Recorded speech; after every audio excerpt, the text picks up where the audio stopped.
Hello, matrimony rejection അടുത്ത part. ഇതൊരു സ്റ്റോറിയാണ്. എനിക്ക് കേരളത്തിന് പുറത്തുനിന്ന് ഒരു പ്രപ്പോസൽ വന്നു. പുള്ളിക്കാരൻ കർണാടക ഉള്ള ആളായിരുന്നു. കുറെ വർഷങ്ങളായിട്ട് കർണാടകയിൽ സെറ്റിൽഡ് ആണ്. അമ്മയും മോനും മാത്രമേ ഉള്ളൂ. അച്ഛൻ മരിച്ചിട്ട് കുറെ നാളായി. അപ്പൊ അതിൽ അമ്മ മലയാളി, അച്ഛൻ കർണാടക, അങ്ങനെ എന്തോ ഒരു സെറ്റപ്പ് ആണ് കേട്ടോ. അപ്പൊ നമ്മൾ സംസാരിച്ചു, എനിക്ക് ഓക്കെ ആയി. പുള്ളി കുറെ ഫോട്ടോസും കാര്യങ്ങളും എല്ലാം അയച്ചു തന്നു. അതിലെല്ലാം ഓക്കെ, എന്റെ ഒരു കോൺസെപ്റ്റിന് അനുസരിച്ചിട്ടുള്ള ഒരു ലുക്കും കാര്യങ്ങളും എല്ലാം ഉള്ള ഒരാൾ. അപ്പൊ ഇതൊക്കെ പറഞ്ഞു കഴിയുമ്പോൾ ഞാൻ എല്ലാം തികഞ്ഞതാണോ എന്ന് ചോദിക്കില്ല. ഞാൻ എല്ലാം തികഞ്ഞതാണോ എന്ന് ഒരിക്കലും ഞാൻ പറയില്ല. കാര്യം ഒരു കമന്റ് അങ്ങനെ വന്നിട്ടുണ്ടായിരുന്നു. എങ്കിലും നമുക്കൊരു ഇഷ്ടങ്ങൾ കാണുമല്ലോ. അപ്പൊ എന്റെ ഇഷ്ടത്തെ എന്താണ് പറയുന്നത്, സാറ്റിസ്ഫൈ ചെയ്യുന്ന രീതിയിലുള്ള ഒരാളായിരുന്നു ശരിക്കും ഫോട്ടോസിലെല്ലാം.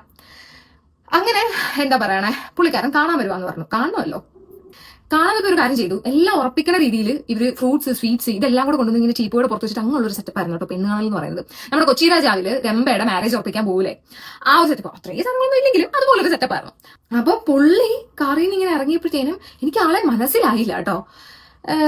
പിന്നെ ഞാൻ ഒന്നുകൂടെ സൂക്ഷിച്ച് നോക്കിയപ്പോൾ മനസ്സിലായി, ദൈവം ഇതാണോ പുള്ളി. കാര്യം പുള്ളി എനിക്ക് പണ്ട് ജാബവാന്റെ കാലത്തെ ഫോട്ടോസ് ആണ് അയച്ചു തന്നത്. പുള്ളിയുടെ ഇപ്പോഴത്തെ കോലത്തിൽ യാതൊരു ഫോട്ടോസും എനിക്ക് അയച്ചു തന്നില്ല. കൊറോണയ്ക്ക് മുന്നേ പുള്ളി അത്യാവശ്യം ബോഡിയും കാര്യങ്ങളൊക്കെ നോക്കുന്ന ഒരു ടൈപ്പ് ആയിരുന്നു. പക്ഷെ അത് കഴിഞ്ഞപ്പോൾ പുള്ളി ശരിക്കും പുള്ളിയുടെ ആ ഒരു സൈസിന്റെ 4 ഇരട്ടി അതോളോ. ഞാൻ ബോഡി ഷെയ്മിങ് അല്ല പറയുന്നത്, പക്ഷെ പുള്ളി ഒരു മനസ്സ് കാണിച്ചില്ല. അത് ഞാൻ ഇങ്ങനെയാണ് ഇപ്പൊ ഇരിക്കുന്നത് എന്ന് കാണിക്കാനുള്ള മനസ്സ് കാണിച്ചില്ല.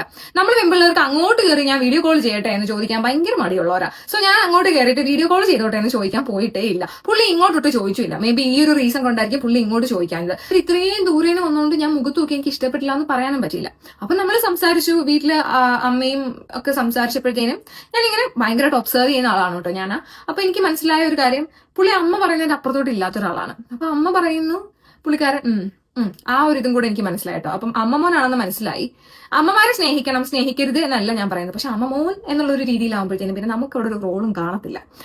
അപ്പം അത് ഞാൻ നോട്ട് ചെയ്തു. പിന്നെ ഇത് കാര്യം, പുള്ളിയുടെ ഒരു കോലത്തിൽ കോൺഫിഡന്റ് അല്ലാന്ന് തോന്നുന്നു. അതുകൊണ്ട് പഴയ ജാമ്പവാന്റെ കാലത്തെ ഫോട്ടോസ് എനിക്ക് അയച്ചു തന്നിട്ടാണ് ഈ ഒരു പ്രൊപ്പോസൽ ഇത്രയും വരെ എത്തിച്ചത്. അപ്പൊ എനിക്കതൊരു ഭയങ്കര ചീറ്റിംഗ് പോലെ ഫീൽ ചെയ്തു. അങ്ങനെ ഇവര് പോയി കഴിഞ്ഞപ്പോഴത്തേനും നമ്മൾ പറഞ്ഞു, ഇതുപോലെ വേണ്ട, എനിക്ക് ഇഷ്ടമായില്ല എന്നുള്ള രീതിയിൽ ഞാൻ ഇങ്ങനെ പറഞ്ഞു. അപ്പം പൂര അടിയായിരുന്നു കേട്ടോ, വഴക്കോട് വഴക്ക്. അവർ അമ്മയാണ്, അമ്മ എന്തൊക്കെ പറഞ്ഞറിയോ, എന്നെ എങ്ങനെ ഇരിക്കുന്നു, അല്ലെ നിന്നെ ആർക്ക് വേണം എന്നുള്ള രീതിയിലൊക്കെ ഭയങ്കര മോശമായിട്ട് ആ ലേഡി സംസാരിച്ചു കേട്ടോ.